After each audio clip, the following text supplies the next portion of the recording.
request. But I didn't think much of it at the time. I replied, "Sure, when do you need it?" After I sent the message, I opened the image attached to the email. It was a thin, blonde woman. She held a plastic Barbie doll in her hand. Photoshop, it was time to work. Using the selection tool, I carefully replaced her face with the face of the doll. It was a bizarre request, yes.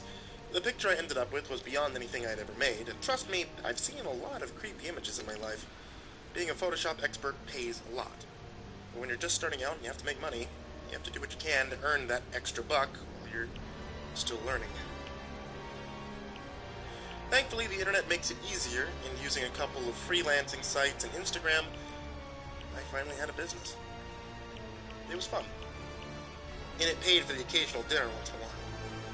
My whole project was swapping the faces of two people, or a toddler and a person with his pet. Also, the usual placing of the Taj Mahal on a person's palm or the Eiffel Tower under a person's finger was part of the service I offered as an amateur image editor. Now, I know there was an app out there for this now, but they're not as accurate as I'd like them to be. People still pay for the human touch. I usually charge about $40 for each picture, and that works out for me. The weirdest pictures I ended up making usually involve swapping faces of pets with the owners. Those usually made me laugh by the time I finished making them. Pasting the doll's face on a woman's picture ended up producing something else. For one, the woman now had eyes which covered more than half of her face.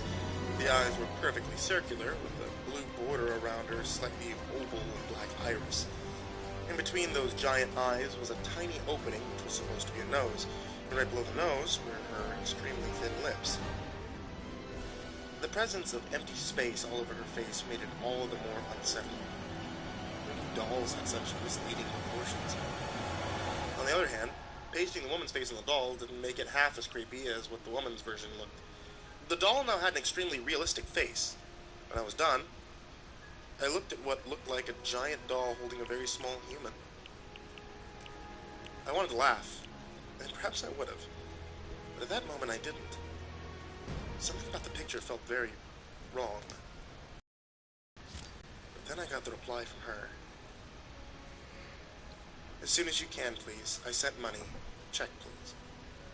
Instantly, I got another notification. The payment had been processed. $400.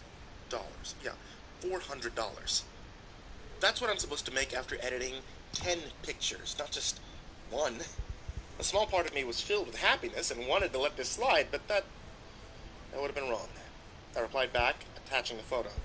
"Hey, I've attached the picture after swapping the relevant faces. However, I think there's some confusion regarding the payments. I run an honest business, and it is $40 for each picture, not $400, so I'll be returning the extra money. Do let me know how you like the picture, or if you want any changes in it. Thank you." I hit send, opened my payment wallet, and sent back $360. Once that was done, I felt strangely happy. I did the right thing. $400 could have been very useful to me, but wouldn't have been the right thing to do. Just then I received the notification. I opened it and saw that she had sent back $360. I thought that whoever this client was, she was very else would have taken advantage of, but not me. I opened the app to send back her payment. "Thank you, love it so much. Keep the money, I insist. I will mail you again." I read the email again. Those $400 weren't sent by mistake. She wanted me to have it. She liked my work, too. I struck my beard and smiled. I knew I wasn't an artist, but it is true what they say. The difference between a starving artist and a successful artist is not their talent, it's how rich their fans are. Judging the woman who wanted her face to look like a Barbie doll, it seemed like I had found my first rich fan. Hey, $400 is $400. I needed it. I wasn't going to upset her by denying her generous gesture. I replied, "I'm glad you liked it. Thank you for your support and contribution. It means a lot." I was about to walk away from my computer when I received another email. It was from her again. I opened it. This time it was a different woman holding a different doll up in the same angle. "I pay $400. if you put doll face in her face and her face on doll. Those first 3 words were like music to my ears, and $400. And for what, really? Sure. Is this your friend? I replied. And I wondered whether I should have asked that, because there was no need to overstep my boundaries. I expected the email from her, but instead I received a notification on my payment wallet, $400. I know earning $800 within a few minutes isn't a big deal to many people, but for me, it felt like hitting the lottery. Without a proper day job, I was burning through my savings. So this is a pretty big deal for me. And then I received another notification. Yes, she very good friend. Do you have friend? I knew I had to reply, and the woman just sent me $800 for photoshopped pictures. She deserved the fastest replies. Yeah, I have a couple of friends, although I don't see them much anymore, but we're still in touch. I sent the mail and got to work. This woman was holding a similar Barbie doll. She had blonde hair, was slightly healthier than her friend, and wore a yellow top. The fact that the Barbie was also dressed in yellow made me realize that her friend probably planned it. Like her friend, she was posing with the Barbie and standing in front of a window frame.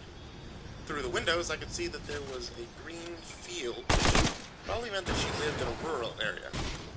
Carefully, I swapped the faces, putting extra attention to details, to at least try to justify the amount of money I could be paid for them. In the end, the final picture looked as weird as the previous one.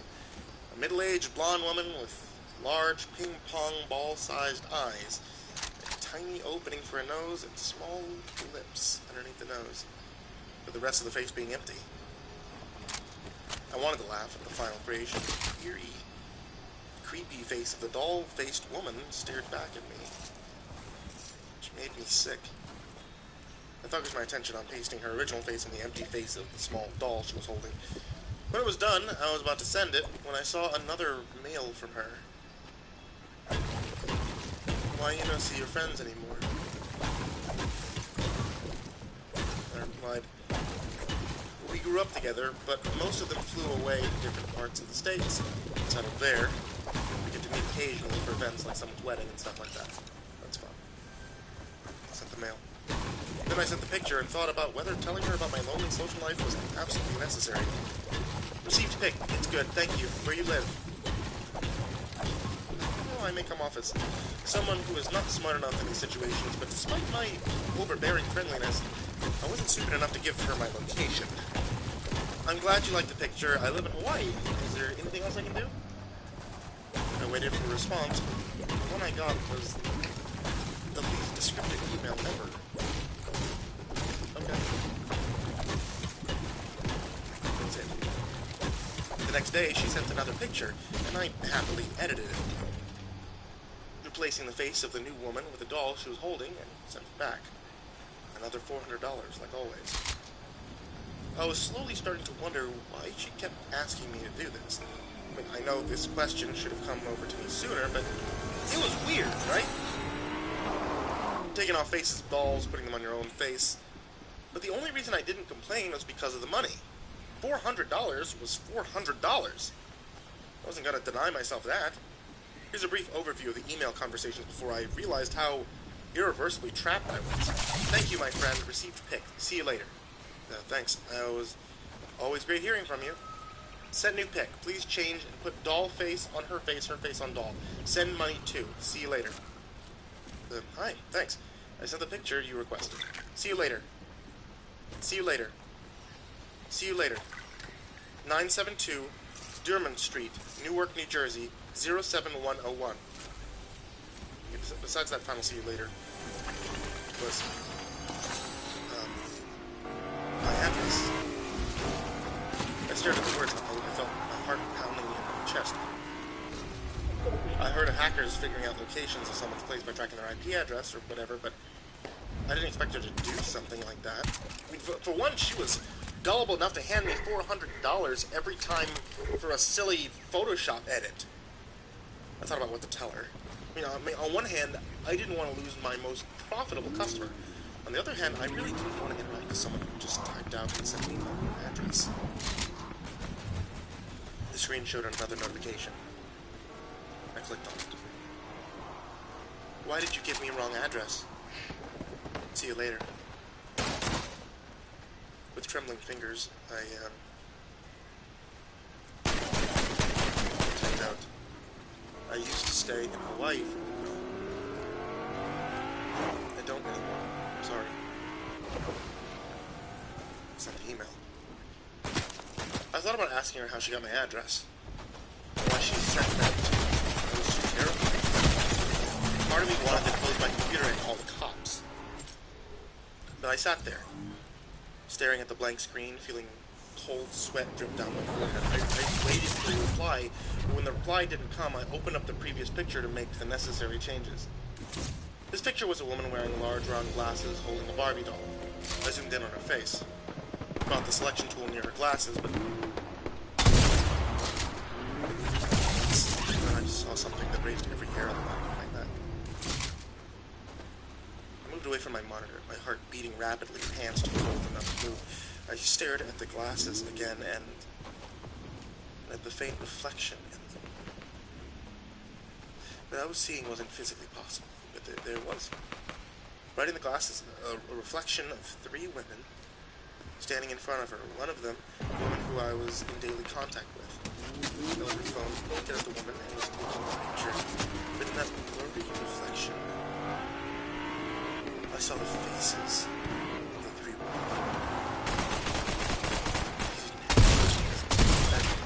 Their faces looked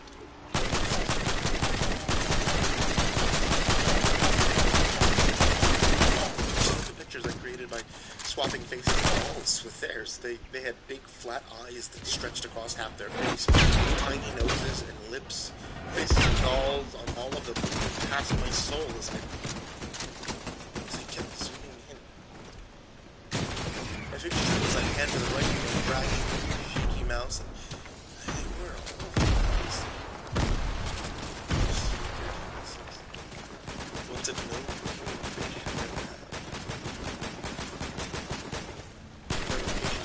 Screen.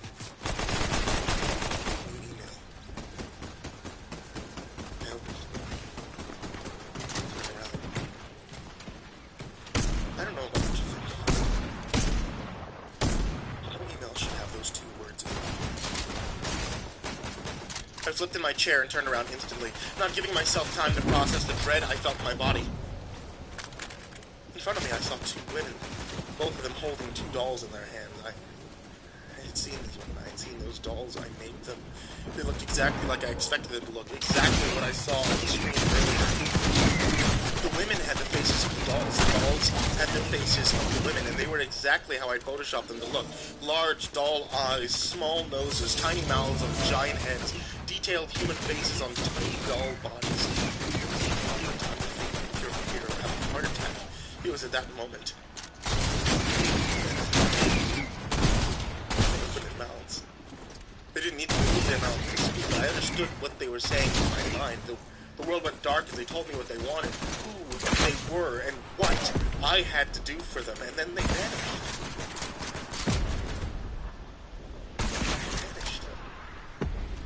He turned it out and finished the job I was being paid $400 for, and I sent the picture to her.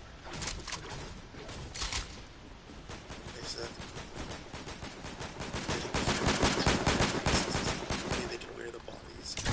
the souls that they devour. They said that no woman was safe soon.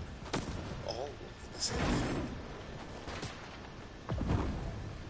What they have in store for men is worse. And if I tell you what else they told me, you can think how insane. It's just too much knowledge about frail, too much information on how insignificant and powerless we are compared to those.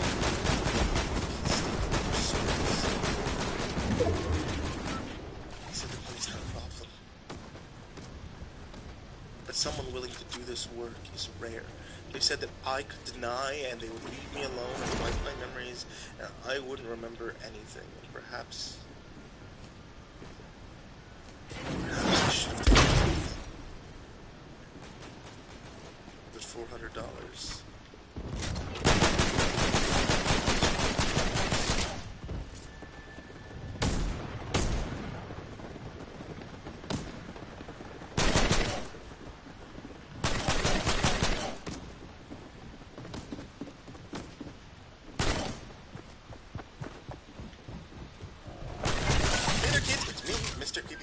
I just wanted to tell you thank you so much for watching tonight's video, or listening to tonight's episode of the podcast. It really helps me out whenever you guys do things like listen or watch. And it really helps if you guys also subscribe to the podcast or subscribe to the YouTube channel, or do things like clicking the bell and pushing all the buttons. Those of you who are looking to actually talk to me live and not just listen to me on the podcast or the live stream or what have you, then you can actually head over to twitch.tv/MrCreepyPasta, where I record a lot of these episodes that you see live. Also, it's just fun to interact with you guys, and sometimes we do other things. And then a very special thank you to all of my supporters on lights on my house, as well as allow me to do things like commission brand new stories, because you guys have to get that tier. So, a very special thank you to Jordan Alexander Sanchez, Stricken, Chase Burnett, Deanna Kraus, GWA3, Christian Pelton, 1-800-NIGHTMARE, Acid System, Aaron Stormcrow, Azarine Fox, Bobby Carmen, Chris Lovett, Cryptic Nightmares, The Doctor, Daniel Paulson, Dr. Stein, and Mr. Happy.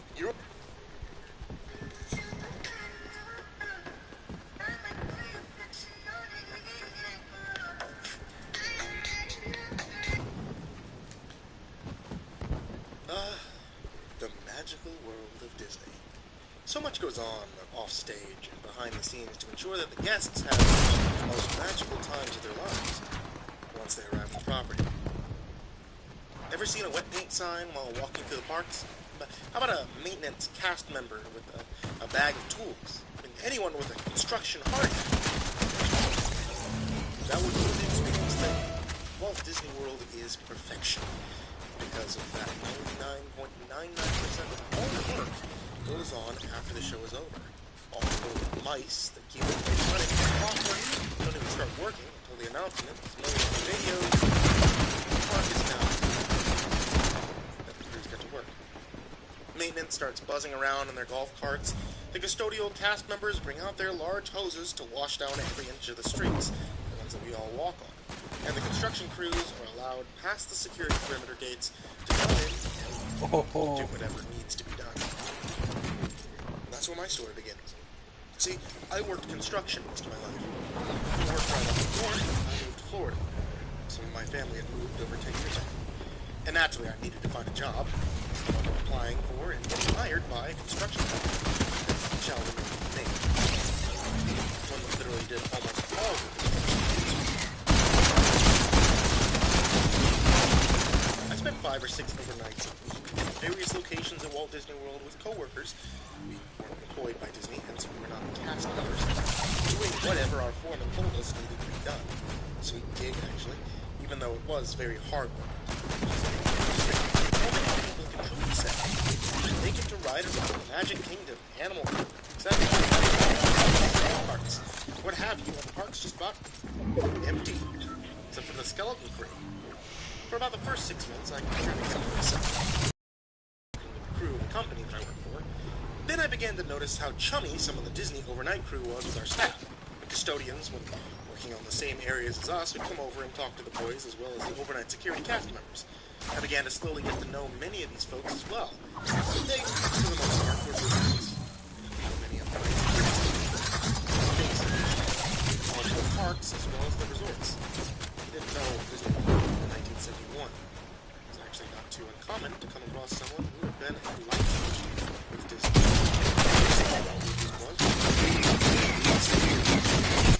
God bless him. Even my foreman, who although did not work directly for boy, they had some stories to tell to pass the time. As I adjusted more to the job, I began to get more comfortable with this work. Cast members grew more socially towards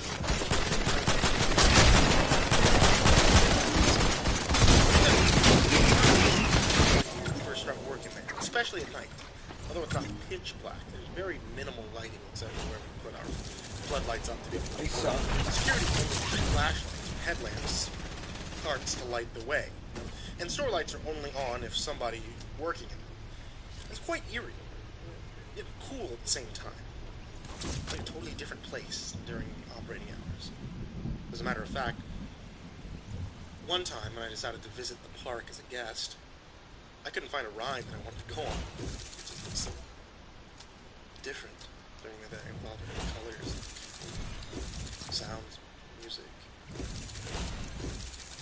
1 year working in the place, full time, and it's swallowed my stupid pride and then go get a map. Pathetic. Anyway, as I started conversing more and more with the cast members, some of the security staff and I found out that we had a mutual interest in the paranormal. Of course, that would come up in conversation eventually when working graveyard shifts, you know? Well, I would get to hear stories from them all the time. The famous ghost of the Pirates of the Caribbean ride, the murder or suicide in one of the rooms, certain resorts, the jumping off of the terrace at another, ghosts of cast members who passed on, come back to say hi. Spooky occurrences at rides where some unfortunate guest was killed. Stories went on and on. Although fun to hear, I won't lie, it did give the whole property an ominous feel at times that a guest will never get to experience. Even co-workers of mine had stories to tell. Attractions turning on even though the lockout-tagout system is in place to ensure that they don't. But when someone to break a room and walking in to find no one is there. Then, of course, the noises and the voices when they're working alone. And Ghost Hunter's jackpot. So several months ago, when arriving at work, the foreman called our team over for a meeting and announced that he'd be starting a new assignment in Magic Kingdom shortly and would be working in the Seven Dwarfs Mine Train ride. This attraction would be opening later on in the year. I'm excited. Up until now, my crew, since I had started with them, had been doing mundane, yet necessary assignments. We had the pleasure of pouring concrete, digging ditches, fixing bathrooms, and stuff. Now we're actually going to be working on an attraction. Imagine me getting to tell my future wife and children that I helped make this as we were writing it. They'd be in awe, and they'd be so proud. The building was already up for the most part. We were going to be working on making it show ready. You know, making a building look like a mine inside and out. Fabricating rocks, fixating jewels, the works. When the time came to start this, he had us meet inside of cast member break rooms inside the attraction. For those of you that don't know, most, if not all, attractions have break rooms inside them that the public can't see. The cast member working the ride will have to leave it if he or she doesn't want to, even for a lunch break. He explained the job, who would be doing what each week, all the normal details. Then he proceeded to tell us that as per Disney management, we were to take our lunch breaks at 3 o'clock a.m. and to only take it at this particular break we were in. I thought that was kind of cool. Since my employment began, we were never told when and where to take our lunch. We used to always stagger our breaks as well as so that most of the crew was always working. Whatever, I guess. The mouse paid our bills. Who the hell was I, question? I was still a rookie. I will say this. I saw what I was thinking in the eyes of my coworkers as well. We were only a group of 10 guys on this assignment. We were broken up into groups of 5. One group would work on the outside, one group on the inside of the attraction. I was in the inside group. It was a pain to work in the thing, due to the size of the spaces where we had to work. Maybe 1 or 2 floodlights would fit in the area where we were working. It gave an effect of staring into a fire in the woods. While working in a wall, it was bright as hell. When you came out of that space, you were blind as a bat. The first few days, it became a running joke, or a contest, of who tripped on something and broke their ass the most each week. And they'd have to pay for drinks when we went out together. I paid up twice the first month. Thanks, Disney. I guess you could call me paranoid. But I would never leave my lunch bag in the fridge in the break room. See, I'm an absolutely angry asshole if I'm hungry. After having it stolen once, well, at Animal Kingdom, I'm not going to have it happen again. So I carry it around with my other gear from then on. We were working on the opposite side of the attraction from the break room. It was just about lunchtime. We cleaned up all the possible trip hazards. We went on break. Then, when we got to the break room, I realized I'd left my bag where we were working. I mean, damn it, I'm not going to spend $8 on a Coke and a stupid Stairs Claw from one of the Disney rip-off vending machines. So I told the guys, I'm going to run back to get my bag. So off I went. I was hurrying along because we only had about half an hour for lunch, And if we take even a minute longer to get back to the work location, it is hell to pay. And you all know how fast a half hour flies by, unless you're working. Now, trying to make good time, I must have made a wrong turn in all the blackness. Stupid flashlight was in my tool bag, of course. I was attempting to feel my way around the track when I saw some light coming up ahead of me. It looked like they'd be a set of emergency lights, but they were quite dim and flickering. Who cares? Any port in a storm, right? So I slowly made my way towards them. I began to hear voices, but I couldn't make out any words. There was no one in the attraction other than us. So we were told. Oh my God, you know? After all the stories I was told, was I finally going to have one of my own? As much as I felt the hairs in the back of my neck stand up, I was excited as well. Even though I really like hearing about ghosts, I can't say that I'm really truly afraid of them. I just don't want them in my home. Other than that, I find the idea of them fascinating. So I slowly peeked my head around the next corner. I wish to God it was a ghost I saw. It was a large, at least compared to where we were working, open space. There was a fabricated stone slab made to look like a natural rock formation in the center. 6 figures in suits were around it in a circle.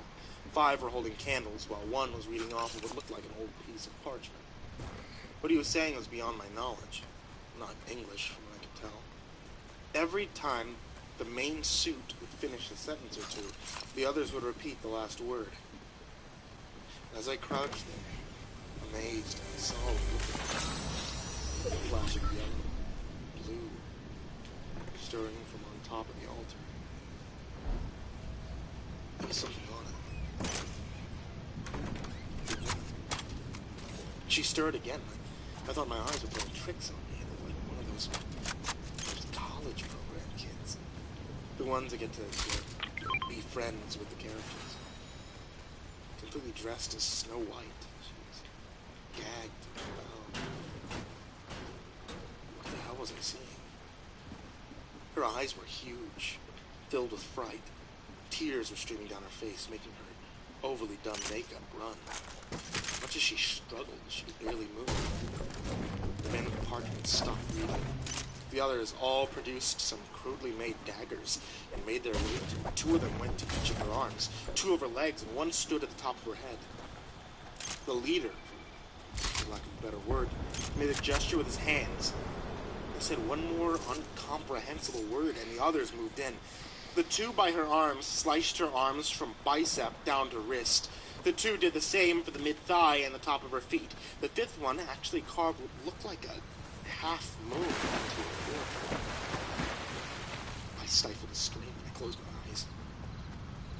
I could hear muffled screams, and I could smell copper in my nostrils and taste it in the back of my throat.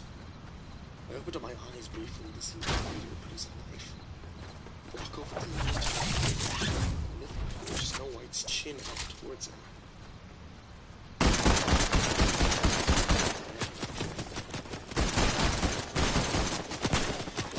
Break room, sprinted to the door. I must have been half crazed because one of my buddies said, "What the hell happened to you? Where's your lunch?" I didn't answer. I stood there. He looked me over one more time and decided to call the foreman over the radio. I had to come over and talk to him. The foreman came in, took one look at me, and asked about food. I shook my hand. He told me to go home and take over the shit. They called off.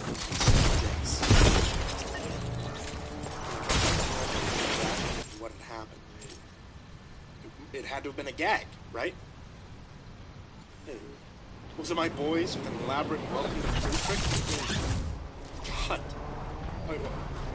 Disney World's cramped for college. Late teens, early 20s, away from home on college, getting paid crap just so they could put Disney on the resume, just fornicating and causing havoc every chance they get, playing tricks so they can put in their blog, Twitter, stupid things for attention, right? I had to. When my first day back to work, I literally had to force myself to turn my car around the security gate when the guard opened it for me to enter. When I get to the break room, one of the lifers I worked with was sitting there, seemingly waiting for me. He told me to clock in, leave my stuff with him, go meet the foreman.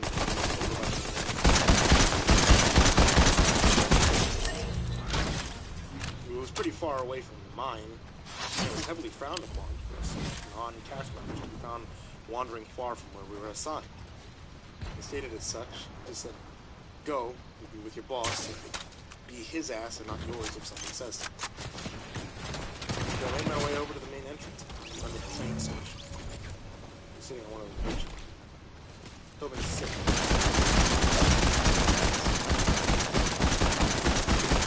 He lit up a cigarette. I did as well.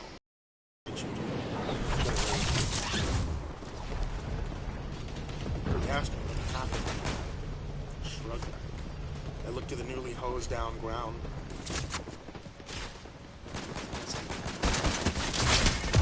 Put his hand on my shoulder and said, the other guys all liked me a lot. I didn't want to lose him. And that he was surprised I came back after the way I looked. I told him that it wasn't far from the truth. He asked me if I was just sick or if something happened. He also asked me if maybe a cast member manager had given me my time. If so, he'd handle it.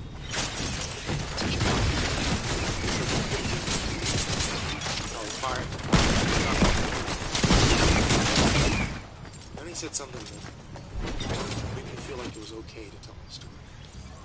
He said, I've worked here since it was just flat land and dirt roads. Nothing like this. Shut up. So I looked up at him, dead in the eyes. And when I saw that he was telling the truth, I began to explain. I ended the story when the other guy told me to see. My foreman sat there, flicked his cigarette butt, grounded to the floor. It's a huge deal. Not interrupting once, never once a smirk, a smile, a look at disbelief. A custodial truck happened to arrive. Headlights flashed on us. Seeing that all the blood had seemed to drain from my foreman's face. He breathed in and exhaled once from the mouth.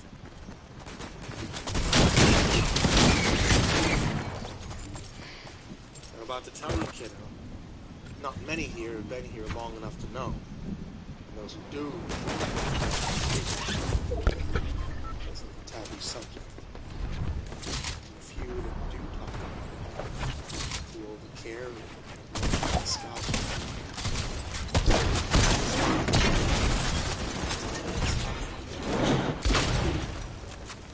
I've lived in this area for almost 80 years. Barely been out of this state. Best times that I can count on one hand. The land has only looked this way. Have you seen this land? Marshland, orange groves.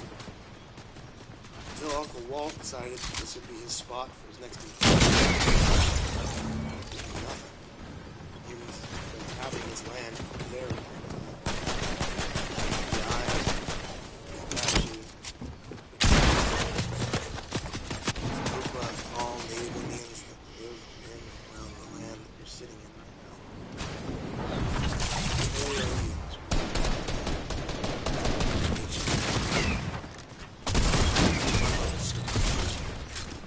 But I guess the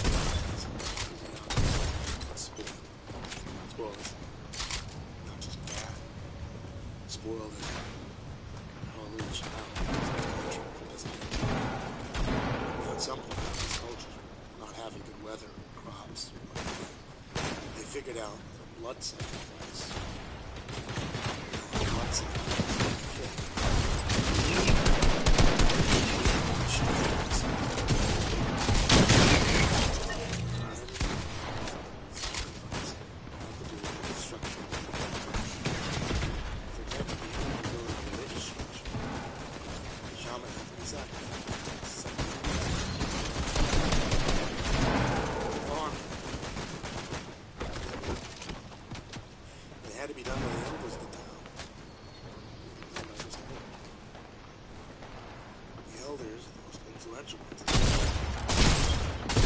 you seen that movie? Pet Sematary. Stephen King? Like that. Important people involved. You know it's really about how Disney he bought it not under the Disney brand, but hundreds of pseudo companies. One didn't want to know he was going to build a theme park. The locals went out and sold it as cheaply as they did. So he did what he did. All this half-truth bargaining.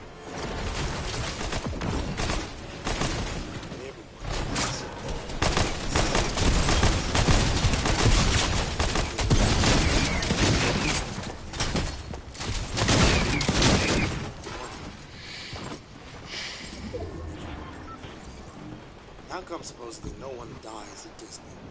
How come all people playing dead often? Why do we hire so many college kids that are supposedly running rampant?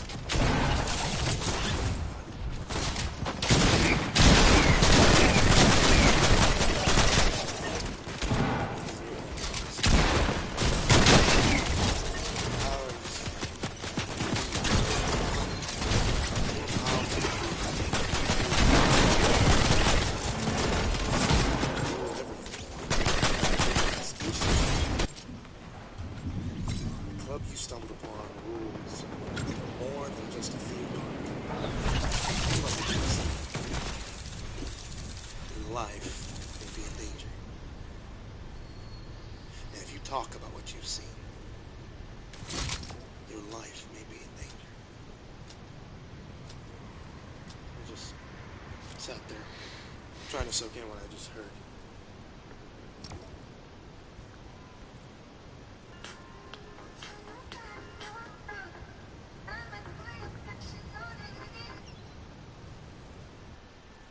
I would never in my life share this story were I not forced to do so. I've never told anyone.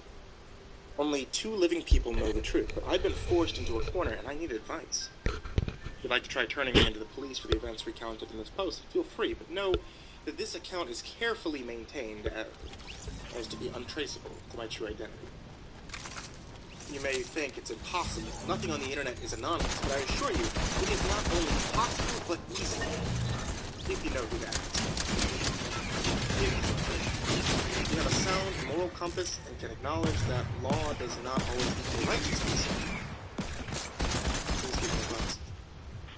Anything at this point is welcome. I still remember that night like it was just past. But it happened years ago. I was tortured with nightmares on a regular basis, at least 5 times a week throughout the past month. My son, who had heard me screaming at night from his room down the hall, kept asking what was wrong. Now, however, I worry with a metaphorical bullseye on my chest as I did. I told you I was having nightmares. That other night, I was. So many times a week, I believe I can recount them to you in relatively sound detail. It went something like this. My truck chases its headlights down the highway as I watch the car in front of me. I barely blink, intent on keeping track of the Honda. Nothing matters except the car in front of me, my target. Within my car and it, there are only 2 types of people, victim and survivor. It's to be determined who fits into what category. The car switches lanes, so do I, but a moment later. I can't lose this car, but I also can't let on that I'm following it. The man driving in front of me has a good reason to be wary. I've been watching for quite a while, learning the ins and outs of his travels, and by now I suspect his wind is up. There's no good reason to believe so, but I've relied on my intuition for much of my life. As soon as I realized doing otherwise was nonsensical and often dangerous, I made it a regular practice. And my gut's telling me he's spooked, like a hunted animal. With any luck, he'll disregard that little voice warning him something's off. I have a feeling he's too comfortable, too arrogant to listen to it, but I can't bank on it. So extra care is key. The car exits the highway and turns onto a narrow dirt road. I stop at the gas station just before the turnoff. Now I know where he's headed. There's no need to follow closely and give myself away. Let him have time to get settled in and cozy.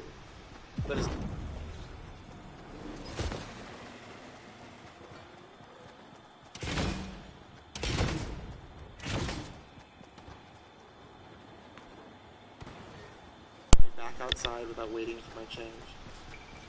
My watch says it's 11:05. This is the part of turn. Are the driver and the traveling companion in the cabin in the woods yet? Probably. Will they be prepared for my appearance? But only time will tell. But I don't think so. At 11:08, I get back in my truck and start the engine. I pull out of the stopping now and flick my blinker on and turn down the same path the Accord took. The darkness of trees engulfs me, as if shielding the world outside of the woods from the carnage about to take place. I park about a half a mile from the cabin to avoid detection. I lift up the tarp in the back of my truck and peruse the tools there. I run my hands over a saw. No, sawing the throat open seems a bit too much trouble, too messy. A drill. Somehow that's not right either. I have each weapon test its weight in my hand and how it feels in my grip until I reach a pair of hedge clippers. The feeling in my gut warms up. This is it. After I stick a handgun and a can of starter fluid in my pocket for insurance, and slide the set of hedge clippers into my waistband, I jog to the cabin, breathing the sharp, freezing air and feeling my heart give a jitterbug in my chest. Alright. For the coffee, so. At least now I know that, although it does me a little good in my current situation. I walk to the back of the cabin and find the wires attaching the place to various amenities. I got the phone line with the clippers. Now I'm effectively alone. I walk back around to the front of the cabin, hands shaking. I peer through the window at the scene inside. A feeble fire flickers in the grate, about to go out. A portly man crouches in front of it, trying to build it with matches and twigs. A boy sits in the armchair in the corner of the room, watching the man stoke the fire. He's an absolutely beautiful boy, beautiful enough to hold my breath away. A head of hair is fiery red, mighty, fair skin, unmarred, a spray of freckles across the bridge of cream, wide amber eyes, shining and light. Excuse me. You're not seeing the boy. Seeing his beauty, of course. My heart swells in my chest. My blood runs hot. This is why I'm here. This boy. And I'll kill anyone who stands in my way. The man at the fire, Jamie, was his name, turns and smiles. He speaks, and although his voice is muffled through the glass, I can still hear what he's saying. Why don't you go upstairs, till your heater in the back. Close the door. I don't want the one. Then I'd be catching a cold. The boy rises and drags his feet up the stairs. His face is long as Tolstoy's war. I step towards the door and knock. So I hear the man rise with a grunt and creak of floorboards. I stick my hand in my pocket and wrap my fingers around the pistol. I doubt I'll need it, but still. Just in case. Steps towards the door. Clunk, clunk, clunk, clunk. The sound of a door too comfortable, and its frame shifting as he turns the doorknob. A pair of wide eyes staring at me as I analyze his face, and I smile. He tries to shut me out, but I stick my foot between the door and the door frame. Hello, Jamie. You would know who I am. Then it becomes clear that he can't. The idiot actually backs up, allowing me to open the door and step into the warmth of the cabin. Of course I know who you are. I'm calling the police. He runs to the phone and puts the receiver to his ear, and I laugh. Go ahead, try it. See what good it does you. What's the feedback? He's heard the silence that signifies it. You're not supposed to be here. You don't have custody of Robin, Lisa, and I do. Yeah. Well, I'm here anyway. Though Lisa doesn't have a voice.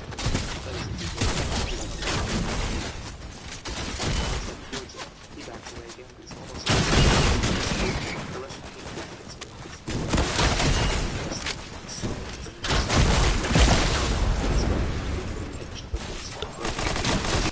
Relishing the short-handled rubber grip against my palm. A handgun's too quick for lights and I don't want him to suffer, and we have all the time in the world. No one's going to do this. He certainly isn't leaving. I snip the clippers in my hand and smile as Jamie begins to scream, "Schnick, schnick." Don't. I swear I'll be close. doesn't position the clippers against his large stomach. Please, you brought this on yourself, you sick bastard. Schnick, schnick, like cutting paper.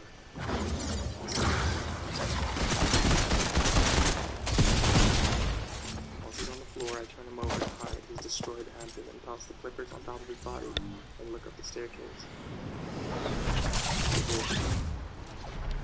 Robin, peering down the first floor from around the corner. I strip off my bloodstained jacket and my favorite hoodie. Shit. Come here. Staring at me with wide eyes, he creeps down the stairs like a scared animal. I wipe my hands on my ruined sweatshirt. It's all right. It's over. Fuck. His golden eyes.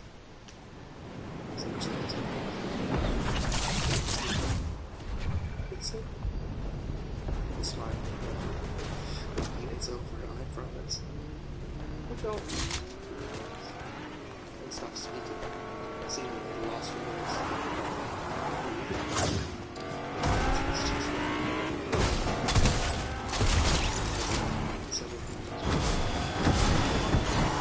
We're about to burn this place down and inside, so nobody has to know about it. Go outside, wait a few feet away from the house. I'll be there in a minute. He exits the house, wiping his tears with the heels of his hand. I put the camera starting to into my pocket, spread it contents around the room, especially over Jamie. Then I make a trail right to the fire. I'm barely out of the house before the flames whoosh into life, bringing the light and warmth of the cold, dark night. We walk to the truck. Robin's so tired he's stumbling, and he needs me to guide him with a hand on his back. When we reach the vehicle, he climbs in like a warm soldier. The seat closing his eyes. As I start the engine, he asks, "Hey?" Yes. How did you know? Know what? How did you know this?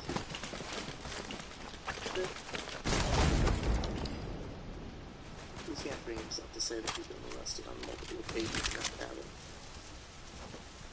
That's okay. I already know. In me, it's so strong it's almost more of a supernatural power, a true sixth sense. Typical intuition.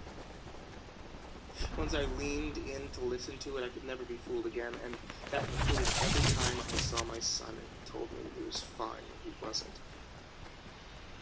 I pulled him in and hugged him close, getting tears away. Don't worry about it, honey. Just close your eyes. Just go to sleep.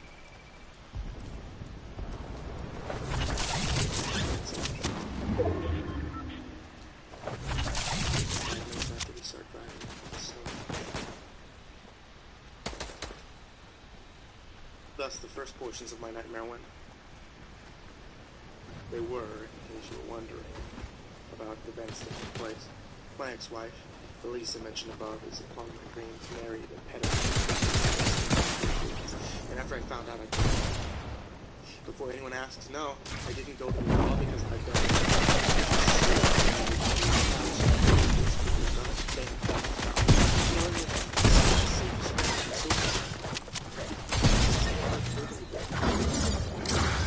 His disappearance was chalked up to a running off with a younger woman. Lisa always assumed Robin had gone to never brought his disappearance to the authority. She never wanted a child anyway. Robin had been in an accident, and she had never cared for him, only taking custody of him to spite him.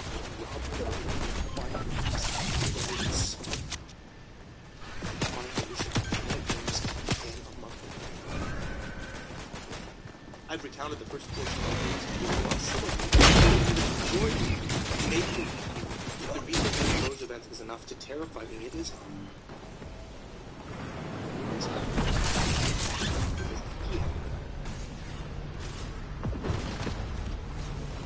It was the second part of the time.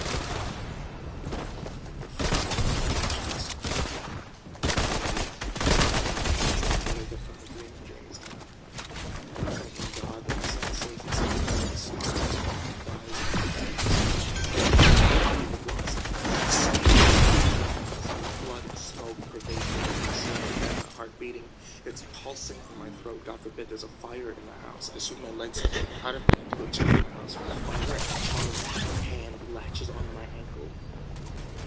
It's blistering hot. It's not why I scream. I scream because the thing pulling itself out from under my bed behind the hand, its leering, empty grin, its smoking skin, even in its destroyed state, I know that face. Oh, Ralph. You know who I am.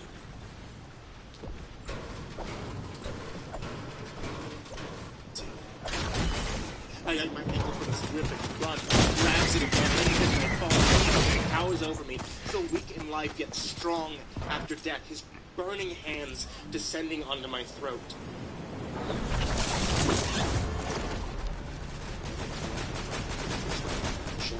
First time I had an answer to this random flare of my feelings, years late. But maybe I repressed the emotions and was only feeling it now. I walked out into the kitchen and intended to pour myself a glass of bourbon to calm my nerves, and I got sitting a pair of bloody house clippers. My blood froze and I walked over to pick them up. They were warm. The handles had singe marks on them. I was concerned that it was more than repressed guilt. I knew the house before Ralph stumbled upon them, but their message that message was reinforced throughout the months that I had nightmares by way of other signs of smoke, thick notches at random points in the house, a constant feeling being watched wherever I went, but especially when I was with Robin. As if someone was jealous.